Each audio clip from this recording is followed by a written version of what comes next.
Greetings temporal humans. Welcome to Season 1, Episode 7 of the Trailer Trash Terrors podcast. This is, as always, Boudreaux, the cybernetic ghost from the future. This week we have a special guest, AJ, who is indeed a Sasquatch scholar. Therefore, perhaps unsurprisingly, the title of this week's episode is AJ, the Sasquatch scholar. How Vic Hermansen found such an excellent, informed, and entertaining guest is a true quantum conundrum.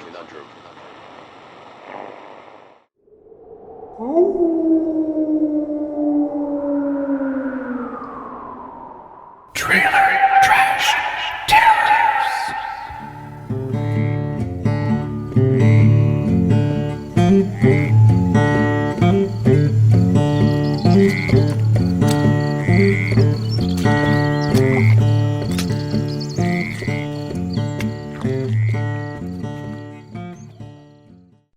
Hello everyone, this is the host of Trailer Trash Terrors, Vic Hermansen, or as Boudreaux seems to like to say, Vic Hermansen.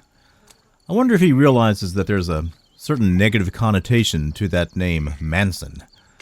Oh well. I think that this episode, Episode 7, may represent a turning point in Trailer Trash Terrors, in that we have a guest who is willing to discuss their life experiences. And he's had some very, very important, serious life experiences. AJ is also what I call a scholar, in that he found himself interested in cryptozoology and methodically and carefully and diligently learned as much about it as he could, while at the same time conducting the research that he was capable of conducting. I have tremendous admiration for that approach. AJ is part of a Facebook group called the Pennsylvania Bigfoot Project. I'm also a member of that group, though not active in the way that AJ is. The group is very active and has many members who seem to be quite dedicated to learning everything they can about the Bigfoot phenomenon. We had to conduct this interview under less than perfect conditions, in that we didn't both have access to high-quality Wi-Fi. So I resorted to externally recording a FaceTime conversation. Even with that limitation, AJ brings excellent information to the table, and it's quite easy to hear his voice, and to hear how sincere and earnest he is about all of this. I want to apologize for the fact that my interview technique during this episode was really pretty bad. I stepped on AJ, I didn't have every question that I needed prearranged, and all in all, I felt like I did not do a very good job as an interviewer. I promise the TTT audience that in the future, that will change. I don't like podcasts where they spend most of the podcast bantering. You'll have two people who supposedly are going to be talking about King Kong, and 35 minutes into the podcast, they haven't said a single word about King Kong. It's just my quirk. I think a podcast should talk about what it's supposed to talk about, unless the name of the podcast is We Don't Talk About Anything. Okay, having said that, I'm going to go to AJ's interview. I hope you enjoy. And once again, AJ, thanks so much for your time and for sharing your knowledge. It really was important to me, and I think the audience will enjoy it a great deal. A few events that occurred in my life led me into this field. Now, I always had I enjoyed the unknown, and that cryptozoology was more unknown than that. So, yeah, I always had a little bit of a thing for Bigfoot, but back when I realized some of the things that were happening, I didn't put two and two together until years later. I thought Bigfoot lives out west. Mm-hmm. I thought there's no Bigfoot around here. Thinking Pacific Northwest, like most people. Yeah. So it was about July 9th, 10th, around then, 2006. I was in Union County at a place on the top of a mountain right outside Allenwood. And it was about 4:30 in the morning. Couldn't sleep. Out back having a cigarette on the picnic table. I was sitting with my butt on the picnic table top. My feet where you should, put your butt. You know how they say. Yeah, on the bench. Anyways, I was sitting like that, having a cigarette, and the night before, somebody had put some food in the woods close by. All right, it was about, I don't know, 20, 30 yards into the woods. Uh-huh. So I not realizing that, sitting there, heard this ungodly growl, howl, moan, whatever you want to call it, all at once. But it was so intense, it shook me. I felt it, and I fell in panic off the picnic table. I don't scare easily, and I ran into inside and locked up. And I was chain smoking the whole night, scared, looking out the window. I didn't know what I just heard. I said, that was not a human, and I know the animals in the woods. I spent all my time in the woods. That's no indigenous animal. There's no, ifs, ands, or buts about it. So I was actually scared to silence over that for 6 years. I was afraid to tell anybody. Afraid to tell? So you didn't talk about it at all after that? For a while? I asked my best friend who was there that night. I said, did you hear anything odd last night? Any sounds? He's like, no, what do you mean? And he didn't hear, nobody heard anything. So, I didn't say anything about it. Then some other things started occurring in my life, and I ended up meeting a few people, and then next thing I know, I'm researching myself. And it started with around about 4th of July, around about that area, a hike with my brother.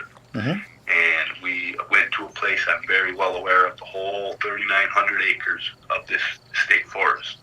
And I'm going down the trail, and we hear clear as day wood knock, no more than 30, 40 yards away. And I've got that on recording, like not that specific one, but others. Time and time again, on that trail and others, they continuously, that they don't vocalize there. I only heard 2 vocalizations there. You heard one of them. The other one was a whoop type sound. And other than that, everything was rocks and wood knocking. That's it. So I would get click, click, click with the wood, clack, clack, clack, clack with the rock, click, click, click with the wood. That was always the pattern. Do you think is that a communication method to let others know that you're coming, or is that? I think, yes. Oh. Yes. And I think other things. I think it's deeper than that.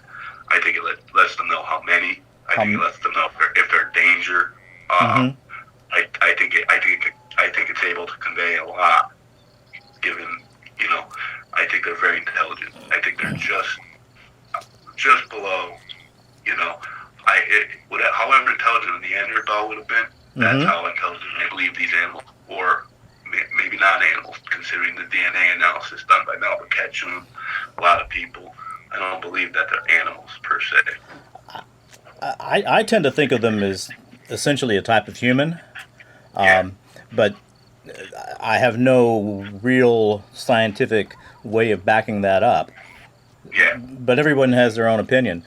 That sound you sent me, that I listened to on YouTube, that deep kind of sound, you were hearing that at night. Oh yeah, it was about 2:33 in the morning. 2:33 in the morning.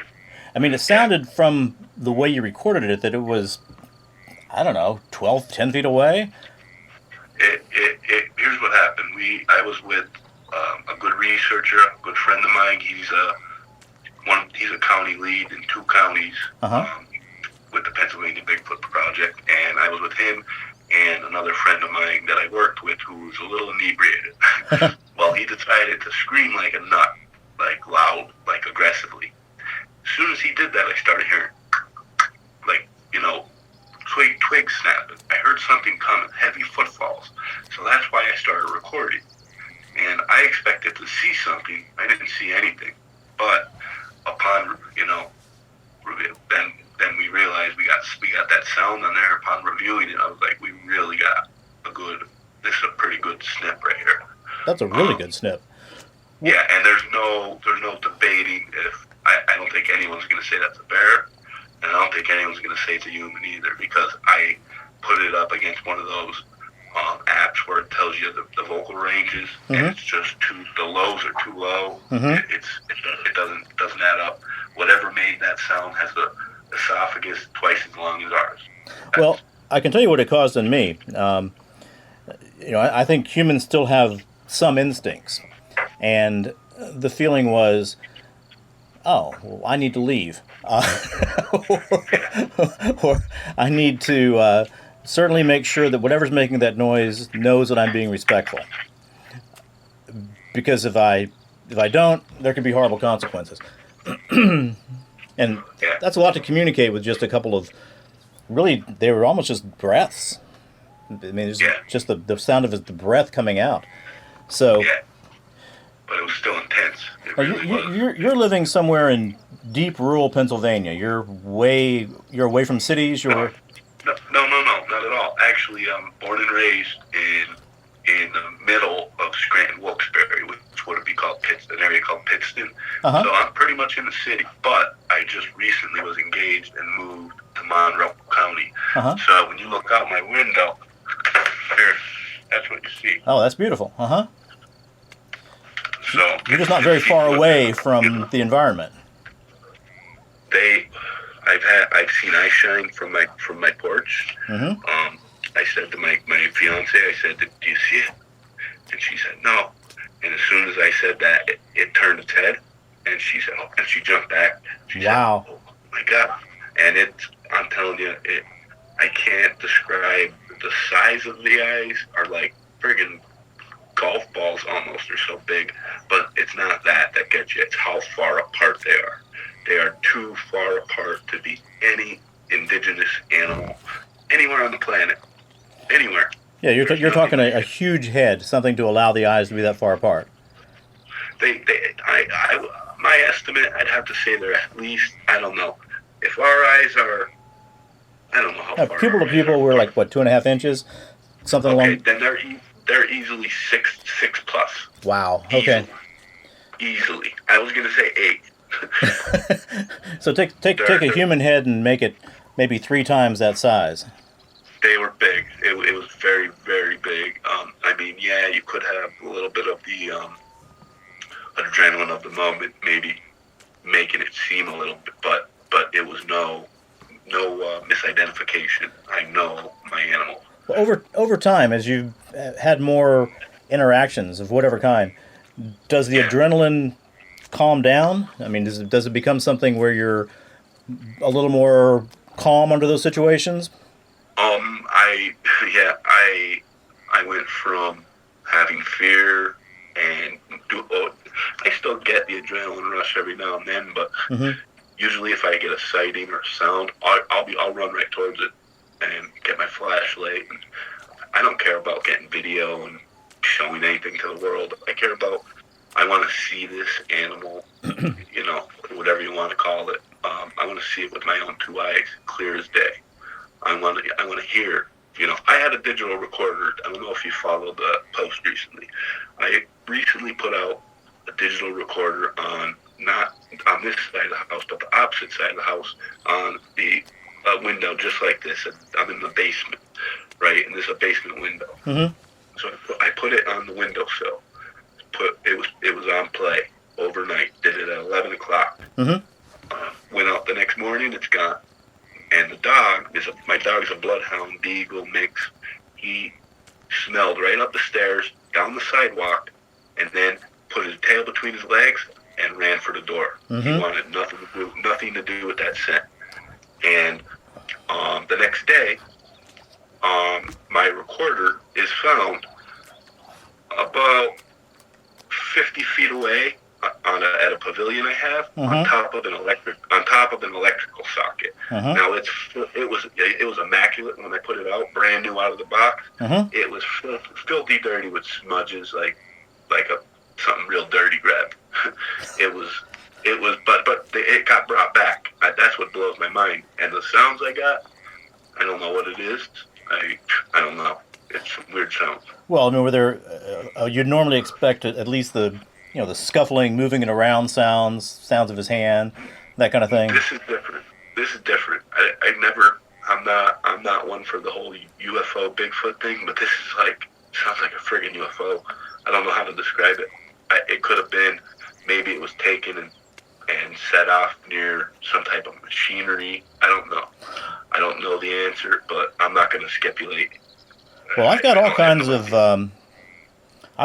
audio analysis equipment. If you want to send it to me, I'll see if I can isolate the sound and get it back to you. Yeah. Well, and that's the thing. On that same recording, you will hear what my goal in capturing was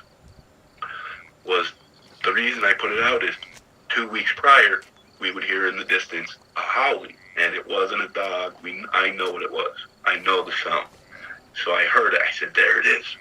So I literally that night ordered the recorder. Got the recorder. No sound for days. Then all of a sudden I hear it, and I said, this is my chance. I put it out. They friggin' took it on me, but they gave it back, which blows my mind. Yeah, I remember that post, and I'm sorry, I didn't mean to interrupt. I remember that post and thinking, well, that's a very considerate Bigfoot. To at least bring your recorder back. So I was in disbelief, but at this point I'm not, because I have another story I plan on telling you about my main original research area. When I say original, this is where it all started in my research. It all started with grab the whatever flashlight I have in your house, cheap ass flashlight, and go for a ride up this area. We know it's the Pinchot State Forest, but we call it Tannery Road because that's the dirt road. Anyway, we would go driving around up there, and I said to my best friend, I said, let's go. I said, let's go look for Bigfoot. He's like, that's out west. It's not here. I said, just go for a ride. Let's go. So we go for a ride, and we get the flashlight out. I'm with my buddy. We have the flashlight. We see eyes again, far apart, wide set. But this time we stop the car. We're getting out. We're throwing rocks at it. We're yelling at it. It's not moving. It's making movements, but it's not moving. It would either come at us or run away. It's not moving. It's staying put. Okay. Then we have this cheap flashlight where we can see the eyes, but we can't see anything else. So we're like, let's turn the car towards it, turn the headlights on. So we do that. As soon as we do that, there's nothing. Nothing in sight. So we turn the headlights off, turn the flashlight on, we don't see nothing, then all of a sudden, boom, there's the eyes, right back. Popping back up. Yeah, right back up. Then, as that's happening, a second set of eyes comes. What looked like it came in on all fours. It looks like it bounced in and then was gripped up by whatever was waiting there and brushed aside, like stay out of it, kind of protect it. That's what it seemed like. But that second set of eyes came in. I said, did you just see that? And my buddy was like, yeah. And he went in there a skeptic, and he came out. He said, I don't know what's out there, but it doesn't belong there. It sounds like a father saying to his son, not now. And you go back over that way. I don't know exactly it does sound protective.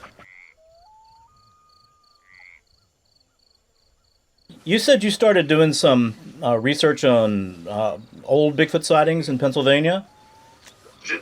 Just recently, I found a correlation between the oldest Bigfoot sightings that are recorded by the Pennsylvania Bigfoot Project, the oldest recorded sightings, and a correlation between them being right on the outskirts of big cities.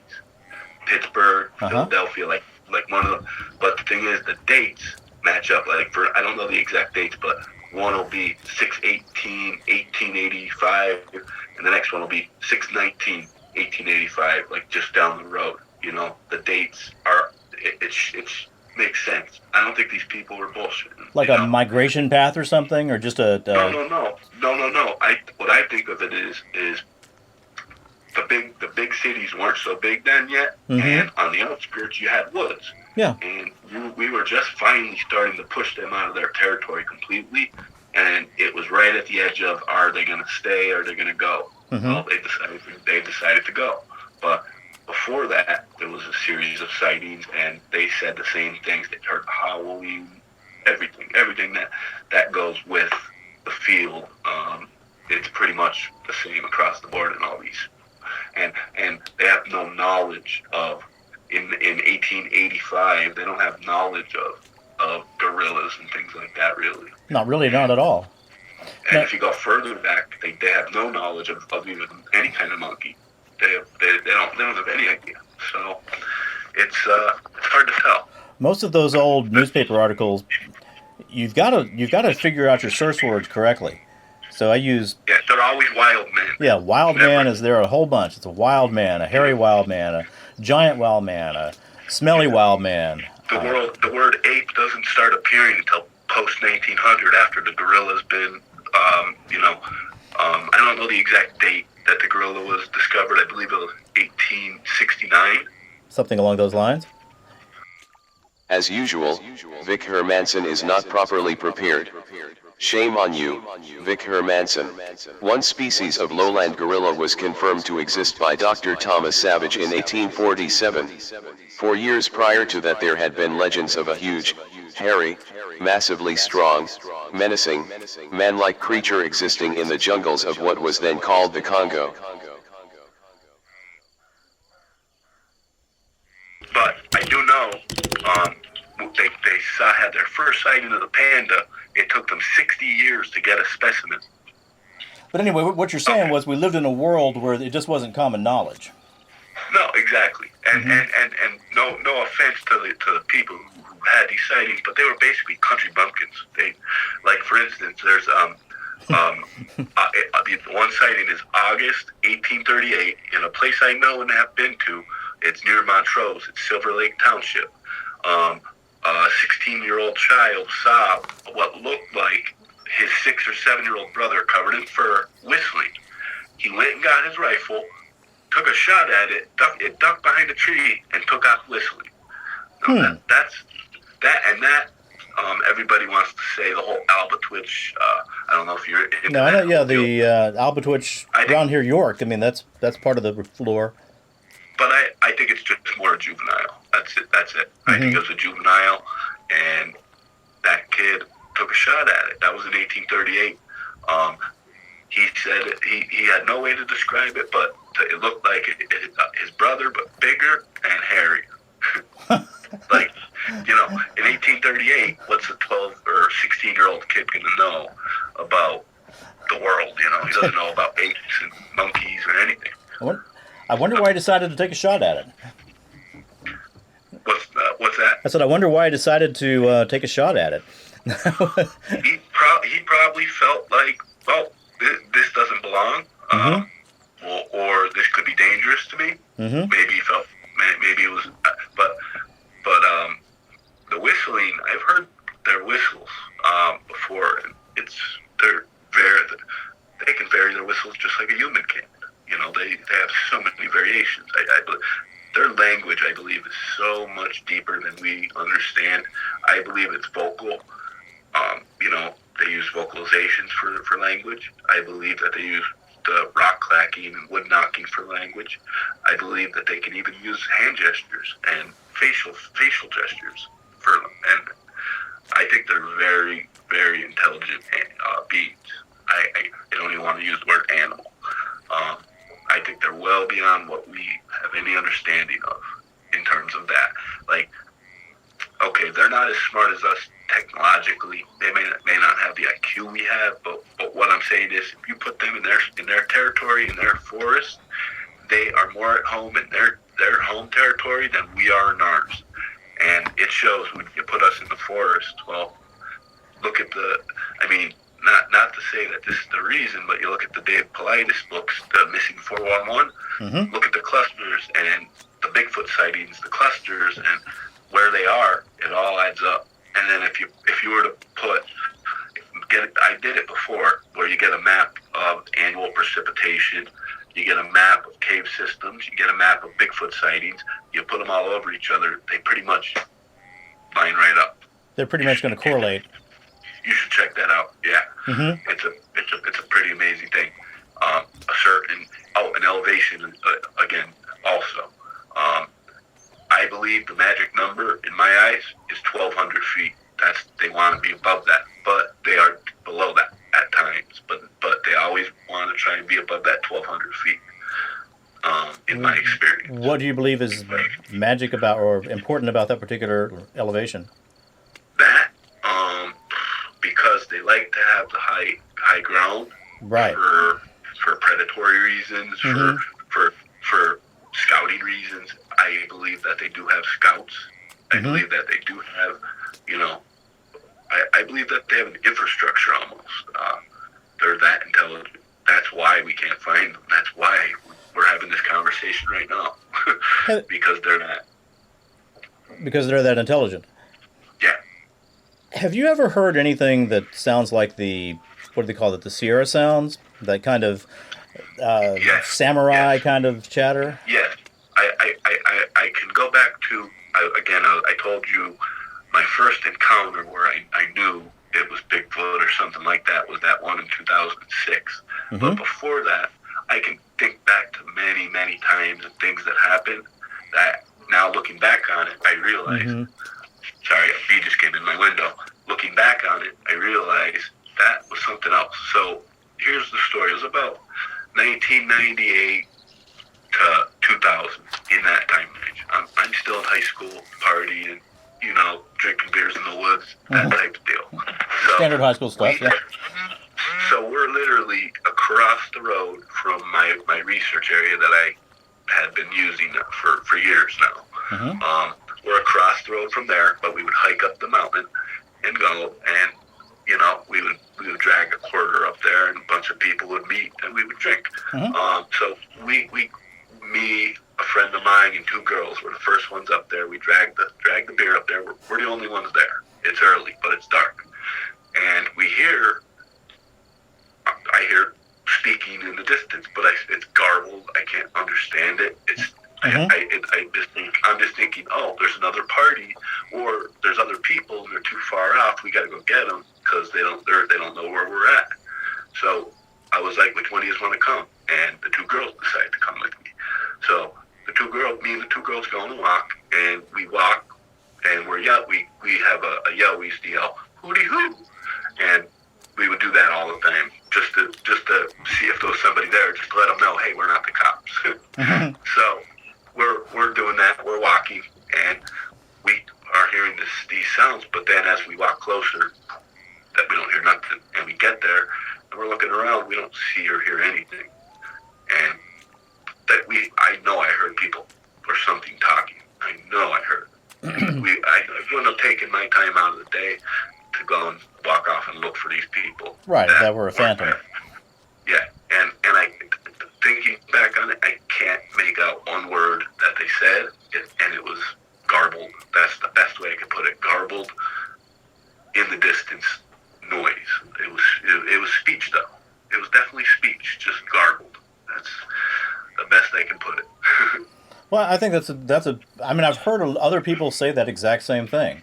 It sounds like it's a language, but I can't necessarily figure out exactly where it is, and I can't fully understand it. Yeah. At least things like that. So, you had said that you found some pressure ridges or friction ridges? Excuse me? You had said you had found some friction ridges in some of the footprints you've seen? Right. The property that I'm on now that I just showed you, I have a pond to the left side of the house. Right. Obviously, there's so many frogs and crayfish there, or crawfish, whatever you want to call them, and we get a lot of predators coming in there. So I see the footprints. The one time I got what looked like a partial footprint, but then it looked like as if something put its right knuckle down, as if to put it down to balance itself and reach into the water to grab something. You know what I mean? And that's exactly what it looked like to me. But in that footprint, it was covered in leaves. It was a bad footprint. It wasn't even worth anything except for taking a picture of it because of the dermal ridges. So I zoomed in on it, and I showed a couple people that I would consider experts, and they said, yeah, it looks like it, but it's tough because there'd be leaves covering a major area of, I'd say only about 20% of the footprint was visible. The rest was all leaves and rocks. Covered in debris. Yeah, but those dermal ridges, I know they jumped out at me. Like I said, that is what I'm looking for in a footprint. Because I saw the outline of, basic footprint. And over the years, when I first started, I'd go in the woods, and every log that's turned the wrong way, oh, that's Bigfoot. Yeah. Things changed, and I learned a lot since then.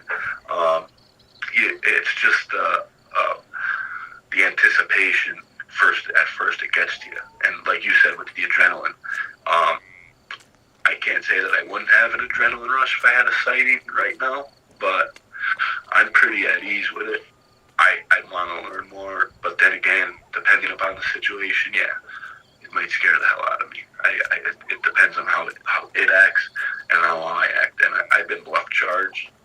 I have a witness to that we were with 4 people, 2 of which I really don't speak to, but one of which is he's a chapter lead in 2 counties. But he was with me when we were bluff charged outside Hickory Run State Park.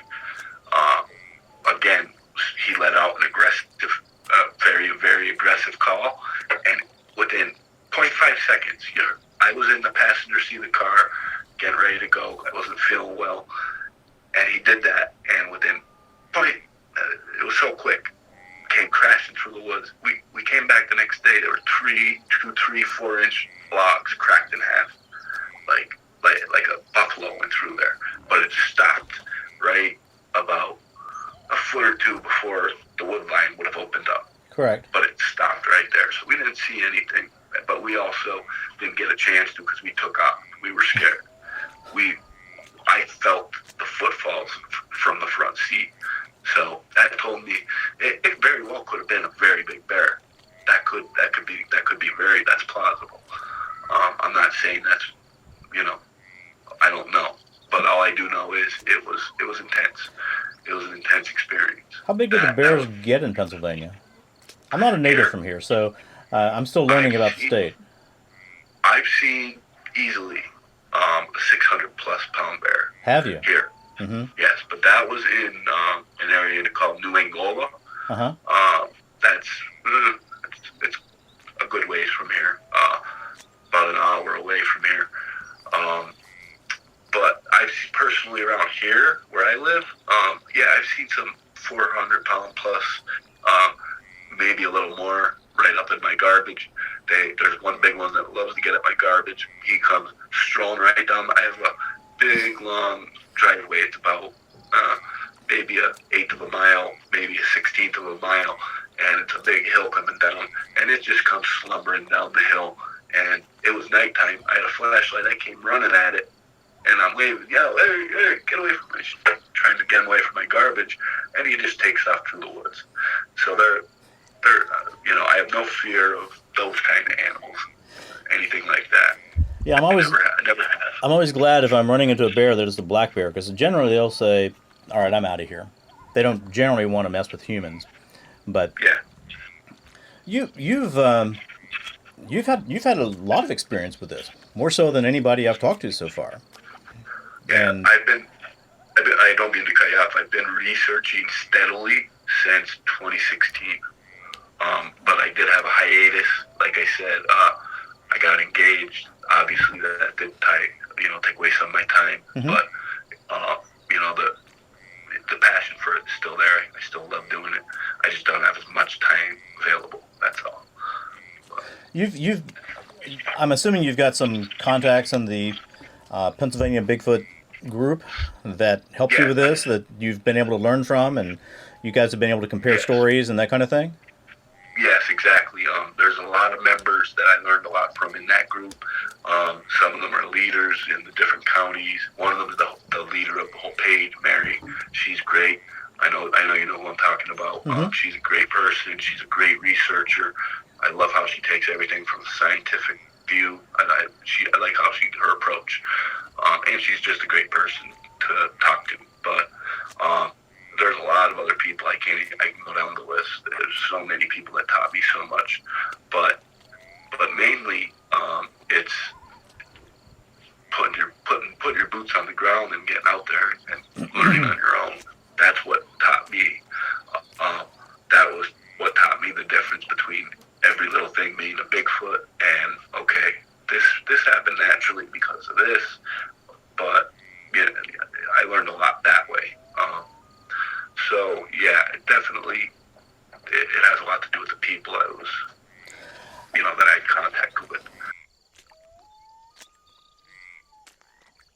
I believe they're sensitive to mental things that are going on with people. I think that they are aware of intentions. Mm-hmm. I believe that I think they can pick up on intentions. I believe they can pick up on depression, anxiety, you name it, fear, any of those things. And I do believe they use infrasound, and it's been proven tigers use infrasound. I personally believe they use infrasound because I've had 2 occurrences where I couldn't explain what happened to me, but it sure was odd.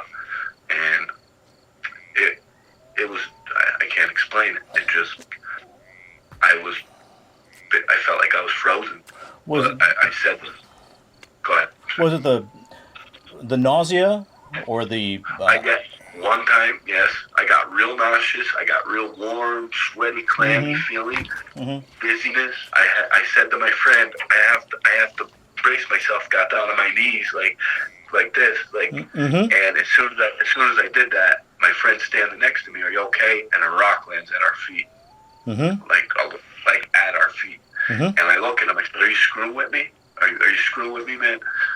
And he's like, "Dude, no." And I got into, I guess, what you would call fight or flight stage, and I got the flashlight and I went looking in the woods. I wanted to know what just threw a rock at me. Is there, because we were in an area where there's potential where there could have been kids. We're not close to a town, but there could have been kids. So we went and looked, and we didn't see anything, but we did hear things moving away. We just didn't see anything, and that stuck with me because I was standing right next to the person I came with. I got that feeling, and then the next thing you know, a rock lands at my feet. Now, the other time I got that feeling, we went into some deep mountain laurels, but these mountain laurels didn't seem to start with the foliage until about 6 feet, so you were able to see in and make your way through. So we make our way in, and there's a clearing with a big tree, and it's already midnight or later, and I see what I think is a dark figure pass by, but I can't make out anything. And then instantly I said to my friend, "I don't know what's wrong. Something's wrong. I don't feel right." And he's like, "Just take a step back and take a breath." And I legit didn't know what was wrong with me. I thought something was wrong. And I took a step back and I snapped out of it, and I said, my friend Glenn, I said, "Well, I don't know what the hell that just was." I said, I never felt anything like that in my life. I didn't want to even go any deeper at that point that night. It was too much. It was a lot. Well, that's a very good defense mechanism, and you feel terrible for a minute. I guess there's anxiety or something saying, "Stay out of there," and you do, and they don't have to deal with you. That's as good a defense mechanism or a hunting mechanism as there is. I hadn't thought about that. A rabbit, well, they would have no problem in that time that I got frozen. If I was a rabbit, they'd have no problem coming in and scooping me up. Just grabbing you. Yeah, or a turkey or whatever it is. It may be.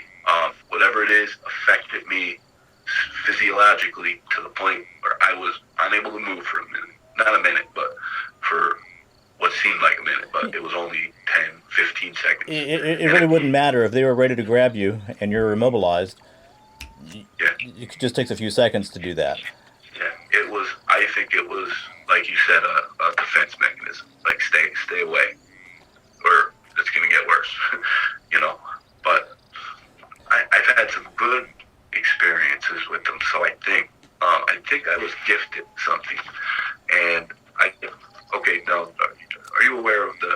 the general fauna in Pennsylvania? Generally, yeah. Okay.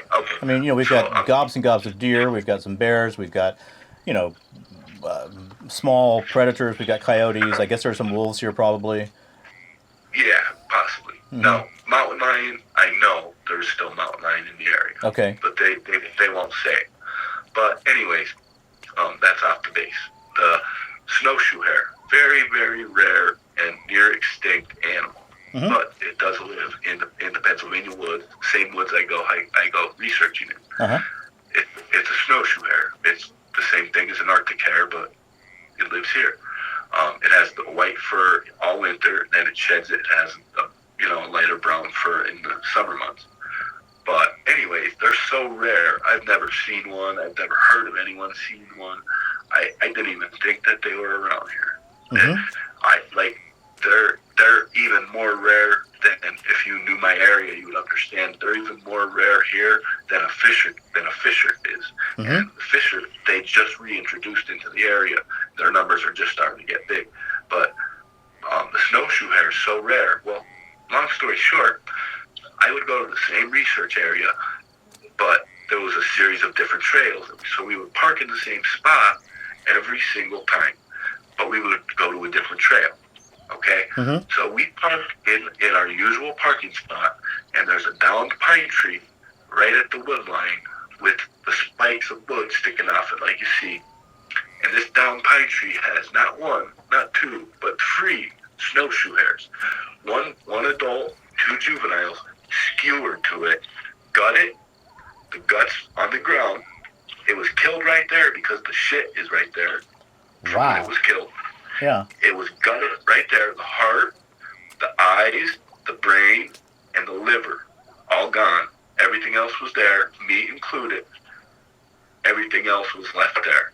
And I think they were saying, here, this is for you. Wow. They took what they wanted, and there was chew marks on the skull. I was afraid to grab those remains because I'm looking at doing some serious time. Yeah, I mean the wildlife officials are not going to want to see you with dead snow hares. I have the pictures of it. It's clear as day. There's 3 snowshoe hares skewered to a tree. Look up how rare they are around here, and you'll understand. That blew my mind.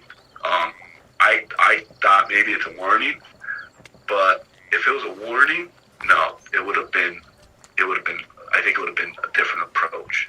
I think they would have directly warned us, as opposed to that. As opposed to leaving something that could be ambiguous, but 3 of those snowshoe hares. That is an amazing story. Have you ever gifted them anything? Yeah. We would leave little trinkets, like we would put a couple stones on a log or a big rock, and then maybe put a marble there or something odd, different just random little trinkets. And sometimes they'd be there for forever. We'd go back and they'd be there forever, untouched. And other times, things would be gone or moved around. There was no pattern to it. They didn't always touch it. They didn't always leave it alone. And I don't even know what could have.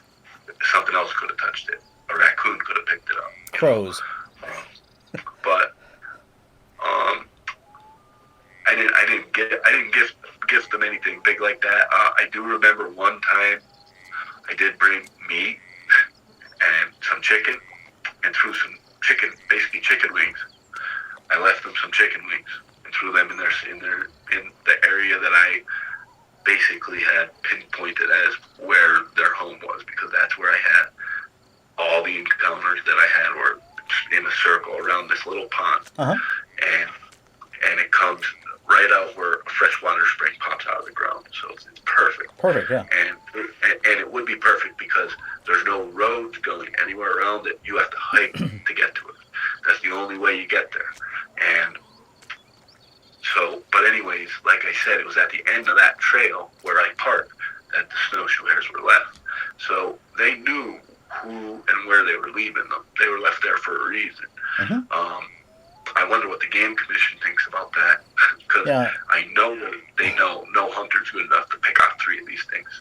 It's not. No, I don't think so. No. What do you?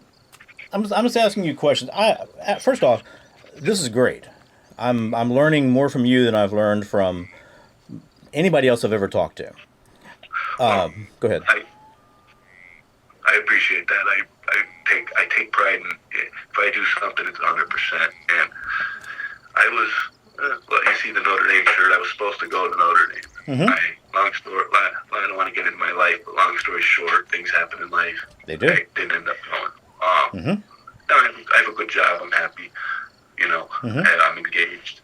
Everything's good. So Life is good. Complain. But I did use that intelligence to do my own research into a lot of historic things that I'm researching. But I do use a lot of my time for cryptozoology.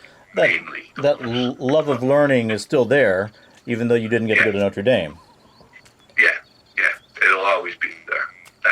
And I always want to learn more. And I don't mean to toot my own horn, but I'd be hard pressed to find somebody that knows as much about the details, because everything that Dr. Jeff Meldrum and this one and that one is preaching about. I've heard that. I've read it. I look into all of that stuff because I just want to know more about these creatures. I figure if I can't see it myself, then do the best I could to learn about it. I enjoy listening to Jeff Meldrum. The only person in the Bigfoot community, well, there are 2 people that really bug me. One is Todd Standing. Yes, I agree. I believe he's hoax. Yeah. I think he's a hoax. And then whoever the idiot was who sold the freezer with the fur outfit in it to Tom Biscardi, I don't remember even what that guy's name was. Is that the Minnesota Iceman from the 1960s? No, this was the guy in Georgia from just 5-10 years ago. Oh, okay. Yeah, and he may be like a retired policeman or something. I'll look it up and find out, but I don't know about that story, but I will tell you that northern Georgia is a hotbed. Northern Georgia is a hotbed. I've heard audios from there that are some of the best audios I've heard ever, and I've heard them stolen from the guy who originally put them on YouTube and re-put as their own posts, and I'd call them right out and say, nope. This is from this guy, this date, and I'm not, and they'd shut right up then. But like I said, I like things like that. I listen to that recording thousands of times. I can tell you every sound in that recording. I know I can recognize it, and there's some pretty amazing sounds. I'm gonna have to send you the link for that. That's some dirty pool. I mean, to take somebody else's sound and claim it as your own. I mean, I would think that would pretty much get you ostracized from the community pretty fast.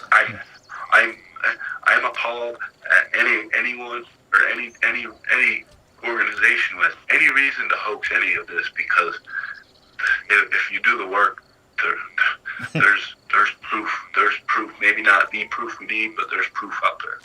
There's sightings to be had. I'll have more experiences the more time I spend in the woods. There's no doubt. It's just you have to put the time in. That's the hard part. That's the hard part. You know about the Dennis Martin case? No, I don't. Oh, okay. You need to look up the Dennis Martin case.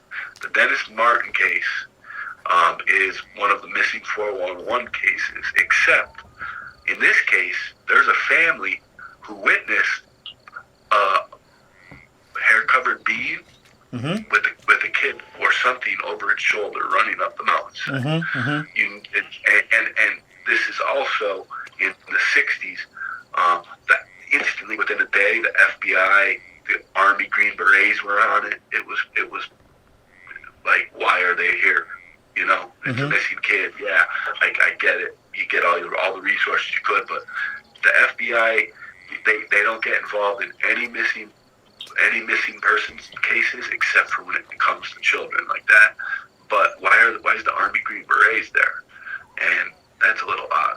I think the government knows a lot more about it than we understand. So I don't think that getting a body would get any protection. Well, that's Wouldn't do anything. finding the FBI there very unusual. And you're right. I may not have been able to assign the name Dennis Martin to that, but I have read a lot of those kind of cases. And the family seeing. In fact, I remember reading about one case or hearing about one case where a little girl disappears, and the family turns around. There's an older sibling, and they say, "Where's Jimmy?" Well, the big man took him away. The one sibling was watching this. Why he wasn't screaming and calling for his mom and dad, I don't know. That's a little unusual. But there's been so many cases like this. Now, a lot of the times they disappear, but there's been times where they turn back up and they don't remember anything because they were too young or they're just traumatized and don't remember it. Have you heard of the Albert Ostman incident? Most of these things I probably won't be able to put a name to, but I will probably have heard of it. He's the one who, in I want to say early 1900s, he was the one who was out camping out west, and he was taken by night in his sleeping bag and held captive for 6 days. He was able to escape by giving the adult Sasquatch some of his snuff. When he did that, got sick, and he allegedly took off. And he took off. And this guy didn't make this confession until he was on his deathbed, like 90-some years old. So I don't see what this guy's gaining in doing that. But if he wanted attention from that, he didn't get many years of attention from it. Yeah. And then you have place names like Ape Canyon. It's called that for a reason. It is. And then when you look at the place names that have the devil or something along those lines in the name, a lot of the times it's because of Sasquatch. It has a correlation because people think of it as a monster or something along those lines. Like if you're on the think of being in the gold rush days, you're trying to get out west to California, and you run into this 7, 8 foot human looking thing, but it's so big it can tear you limb from limb, and some people probably has. How would you react to that? What would you do? You wouldn't know what to do. You wouldn't have the means to do it. You wouldn't have the means to do it. I mean, that's a really great question. Think about that. I mean, you're a 49er. You've sold everything you own. You've left your family. You've got some tools.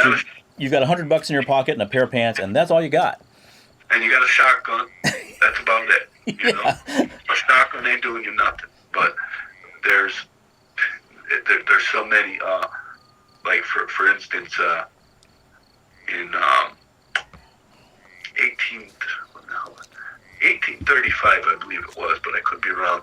You heard of the siege at Hanobia, correct? Okay, now that's a very well-known case where not only were people killed, but Sasquatch were killed allegedly, and that just was wiped off the map. Where'd that go?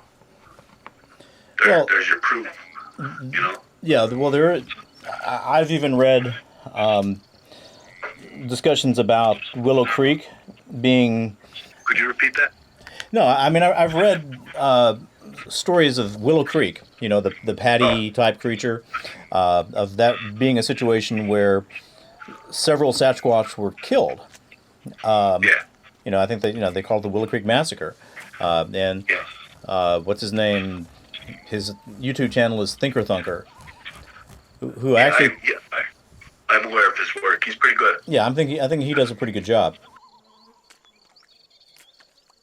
What's the most interesting historical of the study you've done? If you needed to show a great story to someone, what would be the most interesting story you've come across? Most interesting? Jeez, I can't even put. There's so many I've read. The most interesting? Or the one you like the best, or the one that you think is most illustrative. The one the ones I like the best tend to be those old ones. Like I said, that 1838 Silver Township or Silver Valley Township near Montrose, or the ones that are in one of them is in 1906 in Upper Darby. The next one is 6/19/1906 in Upper Darby. I believe those are things. I could be mistaken, but I know it's right around about, like, it's one day and then the next day, and then a couple days prior to that, or a couple years prior to that, all in that general vicinity. You know, it's all right there. And then you go out to Pittsburgh, you see the same thing right on the outskirts. And then you go to a place like Jim Thorpe, you see the same thing. When it was a little town, right on the outskirts, there was a place where they had a wild man, and you know, it just goes on and on. There's so many stories. I can't just name one. Where are you finding these records?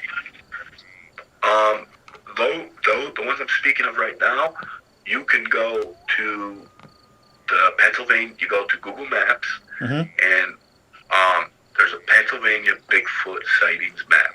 Okay. If I can send you the link. Okay. If it'll make it easier for you. Well, yeah, anything you can send me is great. The state is covered in sightings, and it goes by date. The gray ones are the ones that are the oldest ones. Those are the ones I'm looking into. They're all pre-World War II. That's the most recent of them is 1945. All the rest are 1906 or earlier. They're old. They're all very old. And with the history background, that obviously history and cryptozoology, that's you know, it doesn't get any better. That's the great combination. There is another podcaster, and he ends all of his interviews with what I think is a really good question. And he says, "Look, there's no right or wrong answer, but what do you think these things are?"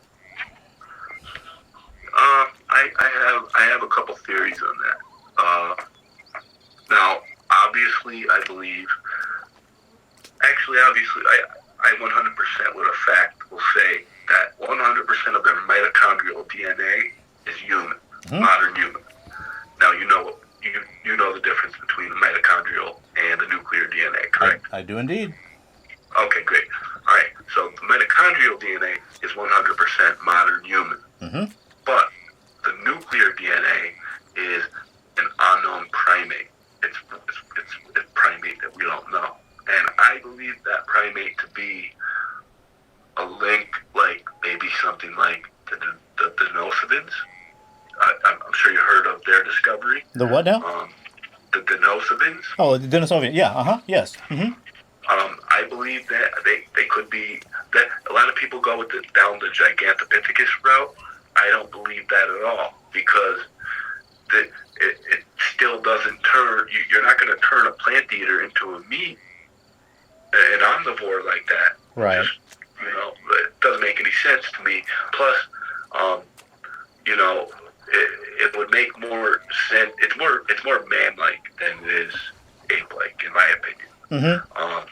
There, you know, hence the wild man and the hairy man reports. In fact, in Alaska, it's still known as the hairy man, which I wish I would have had time to talk about the Port Chatham incidents. That is the most mind-blowing thing in my eyes. In fact, that's the most interesting story in the whole Bigfoot world. That's right. That's the only time that Bigfoot has been able to push civilization back and keep it back. They haven't. There's not a soul that lives there since World War II, or right after World War II. Well, wait a minute. I've studied all this pretty well. I don't know this at all. You got 5-10 minutes to go through it, or? Yeah, no. What happened? Like I said, I don't know all the exact dates, but Port Chatham. Okay, at first people went missing. Hunters would go missing.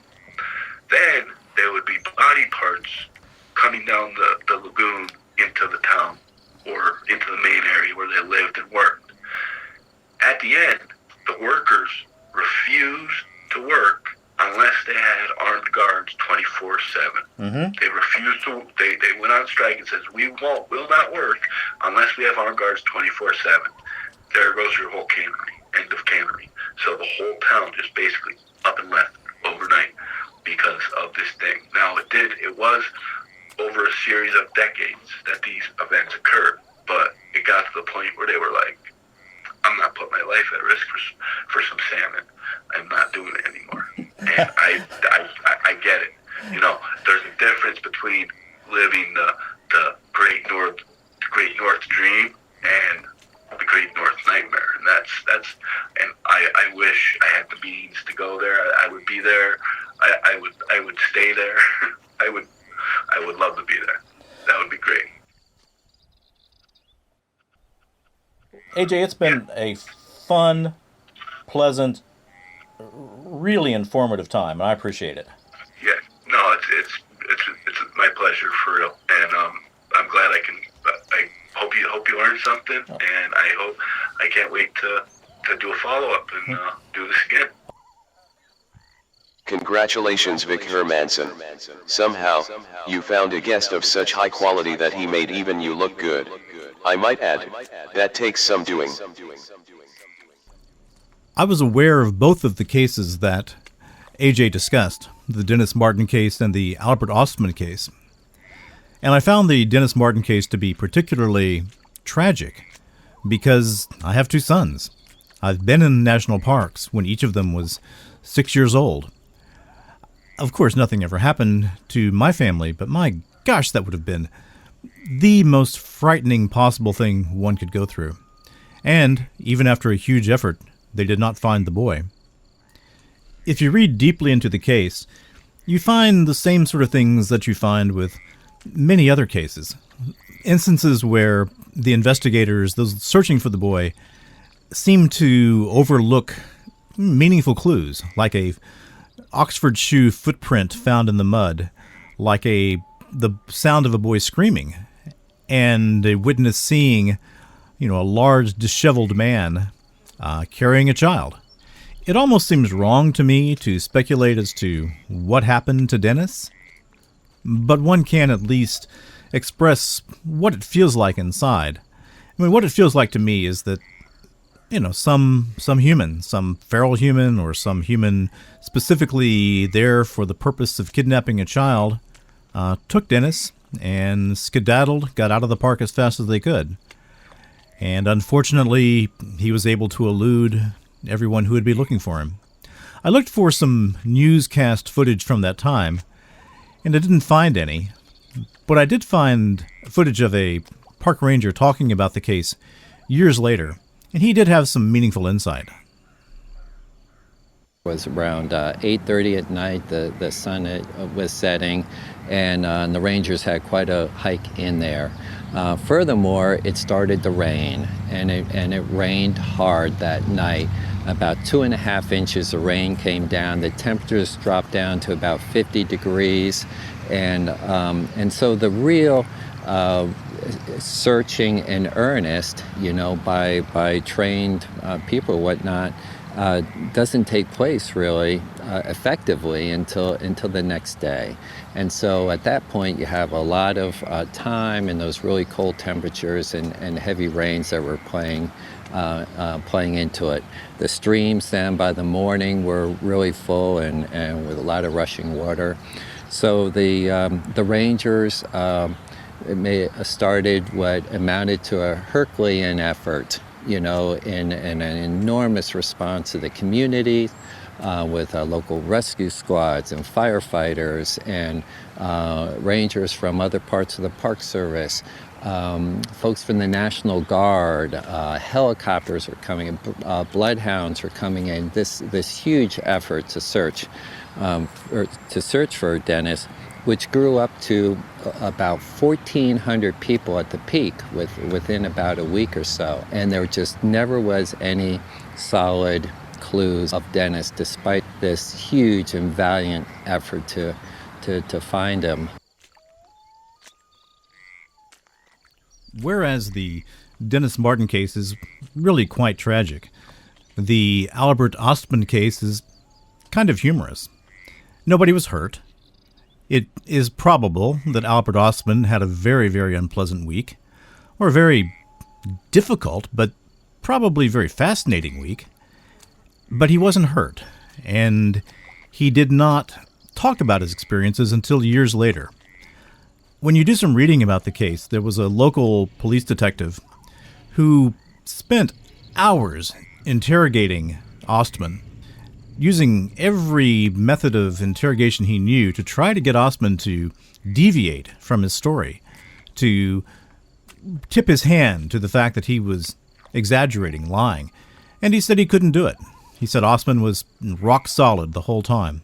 So I tend to, believe that Ostman was telling us the truth. I surely have no idea what he was dealing with out there in the forest. So I looked for the oldest newspaper article I could find, and that one was from 1958. And since this is not a tragic case, I felt it was fine to have some fun with it. From the Chilliwack Progress, Chilliwack, British Columbia, Wednesday, March 26th, 1958. Ex-logger claims he was held 6 days by Sasquatch family. Describes his experiences to Agassiz Trade Board. Albert Ostman, the man who claims he was kidnapped by the Sasquatch back in 1924, told his story to an audience of 75 at the annual banquet of the Agassiz Harrison Board of Trade Saturday. The 65-year-old one-time logger, prospector and construction worker, is now at Langley. The story of his capture by the hairy giants was unraveled during a lengthy question-and-answer interview by John Green. Afterwards, members of the audience plied him with questions. A prominent guest, Thomas H. Ainsworth, curator of Vancouver City Museum, said afterwards, "The creatures might exist. Frankly, I don't know." He added that he had accumulated a bulky file on the subject of the Sasquatch. He suggested that if they are ever found, scientists will give them a respectable name, Giganticus Agassiz harrisonii. Ostman's story, as detailed at Agassiz Saturday night, is as follows. In 1924, either late July or early August, he took a prospecting holiday in the hinterland of Ioba Inlet. He estimates he was about 30 miles northeast of the inlet when he established a camp where he stayed a few days. Supplies disappeared. He found his supplies were mysteriously disappearing overnight. He knew that bears could not be stealing his food, since they habitually cause a great disorder around the camp, nor could they be porcupines, since salt was left untouched. There were no tracks visible. On about the fourth night, he climbed into his sleeping bag with his boots in the bag and also a rifle. Near at hand was an axe. He determined to stay awake to see what was stealing his food, but apparently fell asleep. The next thing he knew, he was being uncomfortably jostled along in the sleeping bag, which was being carried like a sack, only with the top end open. He states that at about 4 a.m., when it was still fairly dark, the journey came to an end. He was in a small valley about 20 acres in extent, which sloped gradually upwards. The east wall of the valley was precipitous, and the west wall scalable but difficult. Only exit was a small V-shaped opening which appeared it might have been carved out of the rock during the Ice Age. He found that he had been carried by a creature, human in appearance, about 8 feet tall, and weighing an estimated 700 to 800 pounds. The creature, whom Ostman said resembled an Indian or an Eskimo in facial characteristics, had a flattish nose, large cheekbones, overly long arms, and legs that were proportionally shorter than a human being. It was covered all over with hair about 4 inches in length and ranging up to 6 inches. Only bare patches were around the eyes, palms of the hands, and soles of the feet, which were like dog pads. The forehead sloped back sharply and then rose. Muscular development was terrific, with extreme powerful shoulders and deep armpits. Palms of the hands were cupped in the form of a bowl. Fingernails were flat. The Sasquatch family. The Sasquatch, whom Ostman dubbed the Old Man, was the largest in a family of 4 of the creatures. The old woman was shorter and weighed perhaps 600 pounds. A boy weighed about 300 pounds, and a daughter only 150 pounds. Ostman said his pack containing some canned food, coffee, and hardtack was brought along by the old man. He also had his rifle, a few shells, and a limited number of matches. The old man stationed himself at the opening day in and day out, so that Ostman could not leave the camp. He said he thought of using the rifle to shoot his way out, but decided against it partly because I was not sure I could drop him with a .30-30, and also because the Sasquatch seemed more like a human being than an animal. Ostman said he spent somewhere around 6 days in the valley, which appeared to be a stopover point only for the creatures. The old man performed the guard duties. The woman did all the work that I could see. The boy amused himself by grasping his feet with his hands and bounding along the ground, and the girl spent most of her time peering at me behind the bushes. He said the Sasquatch subsisted on shoots from conifer trees and a sweet root which the boy collected from the rock face. Ostman estimated he spent 6 days in the valley, which appeared to be high up in the mountains. He was not sure of his bearings, but he thought he was about 60 miles east of Toba Inlet. Giant ate snuff. His chance of escape came when the old man took a box of snuff from his hands and ate the entire contents at once. The giant's eyes rolled and he picked up a lukewarm pot of coffee, which Ostman had been drinking, and consumed a lot, grounds and all. The Sasquatch appeared to be violently ill, and went off in the direction of the mountain spring to drink water. Ostman rapidly assembled his kit and made off for the opening. The old lady saw what he was doing and followed him. He fired a shot over her head, and the noise was magnified in the narrow confines of the area. She turned tail. The young Sasquatches did not attempt to pursue him. Ostman described how he went down the valley as fast as he could until he turned west. He then climbed a succeeding mountain so that he could continue south. After several days, he could not say how long, he heard a gas donkey operating. He was met by 2 loggers and taken to a camp on the Scheldt Peninsula, where he was fed and provided with fresh clothing. He said he did not mention anything about the Sasquatch because they would probably think I was mad.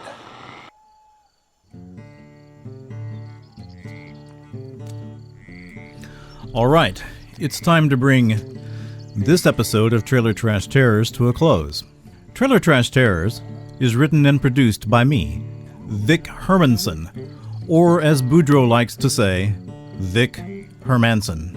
Music is provided by Loco Lobo and Smart Sound. All clips are used under the protection of fair use. Again, I want to thank AJ for being such an excellent guest.